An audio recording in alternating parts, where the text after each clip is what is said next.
Hi, myself Dr. Sujat Shah, orthopedic and joint replacement surgeon from Sarvam Orthopedic Hospital. આજે આપણે બતાવીશું કે ઘર બેઠા બેઠા તમે એડીના દુખાવામાં કેવી રીતના રાહત મેળવી શકો છો. પહેલી ટિપ્સ, ડેલી તમે દિવસમાં 10 થી 15 મિનિટ માટે બરફનો શેક કરો, દિવસમાં 2 થી 3 વાર. સેકન્ડ, તમારા જે શૂઝ હોય ઇટ શુડ બી પ્રોપર હોવા જોઈએ અને તમે જે એડીની અંદર ઇન્સોલ છે ત્યાં તો તમે સિલિકોનની ઇન્સોલ આવે એ બી તમે યુઝ કરી શકો. થર્ડ, તમારું જો વજન વધારે હોય તો વજન ઓછું કરો તો બી તમને રાહત થશે. ચોથી વસ્તુ, તમે ડેલી જનરલાઇઝ સ્ટ્રેચિંગ, એમાં સ્પેશિયલી કાફ ને એન્કલ સ્ટ્રેચિંગ કરશો તો તમને ઘણી રાહત થઈ જશે.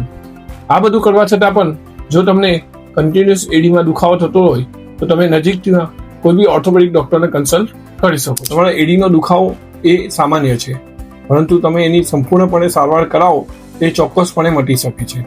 તમારા પગ જ તમારા શરીરનો આધાર છે અને એનું ધ્યાન રાખવું તમારી જવાબદારી છે. કારણ કે જીવન લોકોના ટેકે જીવશો કે સોમાનભાઈ લોકોને ટેકો આપશો, ચોઇસ ઇઝ યોર્સ.